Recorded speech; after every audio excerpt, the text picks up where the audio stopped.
So somehow we are trying to encourage people to tell them the benefits of nuclear technology and the options they have, the addressing the issue of climate change altogether, and also the innovation. So in a way, we are covering the entire range of sustainability, if you say. So that is the main idea behind IYN. Living in harmony with nature has been one of the foundational guiding principles of a lifestyle, especially of India, from times immemorial.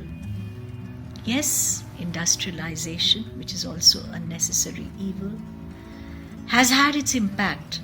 But what has not really caught the attention of all members of the society uniformly is that there can be achieved a balance through mindful living. That because energy is the essence of life. Okay? When we live on earth, the very reason why we were born, so for our existence itself, we need to seriously work upon, if not reducing the consumption, then recycling, reducing the wastage, and also ensuring that there is an optimum utilization of energy and in a sustainable manner. That's very important. We are on a decline. I don't know the facts. I don't know data, whether we'd be able to sustain it. So I won't be able to tell you 10 years or 20. That kind of doomsday call I can't make. But as an educator, as a human being, my assumption and the observation is that course correction was needed yesterday. It is so imperative in the way we behave towards nature. And this is a strong message for our young children in our care, entrusted to us. Let us begin with at least the children who are in our care in Shiv Nadar. And so this topic of nuclear energy, sustainability, is very relevant to our existence. And we need to have the correct informed information. And how amazing when we can get experts in the field to actually become the teachers and to interact and become mentors and coaches.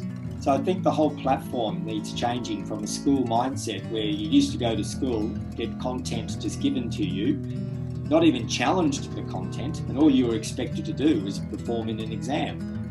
This is a very different paradigm where you're actually thinking more than an exam. You're thinking about your own future and possibly, as you alluded to, how can I contribute to that future, be it in your own studies, be it even in, and students will not just do formal studies, they'll be involved with startups, non-profit organisations. There'll be so many ways where they can help their community.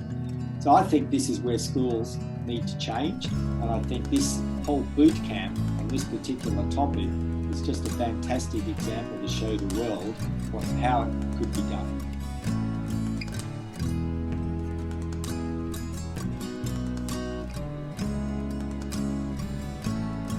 Fundamentals of what we have actually learned in the science is already the base, but an application, what lacks is the application towards nuclear industry. This is the major research we can, the students can actually dwell upon. So yes, my experience is, so that is a research, and if you actually find a solution to that is a technology. So research and technology, this can be coined as, basically two sides of same coin. Once you understand how things work, that can be used in any application, and that can be termed as a technology for that application. Is to be used, there is no doubt about it. It will be need based, and then we need to differentiate between where is need, where is comfort, and where is luxury. And I said we need to see that we minimize our requirement. We use the best possible energy efficient measures and devices. And more importantly, which I feel every day when I take a round of the school or otherwise, that we need to ensure that there's a zero wastage of. That nuclear science, in the past it was there. Right now it is still there, and it is holding a very strong position even at the global level. right? So people are aware, there is recognition of nuclear science and nuclear technologies. People are aware that nuclear science has a positive application. It is being applied in many fields, whether it's medical, in the medical field, where it's being used for treatment of cancers, and then radiation therapy. Then in the agricultural field, the applications are there where the crops are being modified such that they give us more, the yield is more. So the application of science and technology, nuclear science and technology, it is there, and right now it's holding very strong position. Scientific awareness to me is recognizing the importance of science and education in the formation of attitude and making decisions.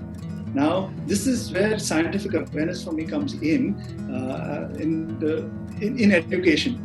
And unfortunately, because of the rigor of academia, or because of what is really expected as an end goal, a scientific awareness is generally misconstrued. That I think man has always thought that they are the superior species, and it is in their hands that conservation will also happen.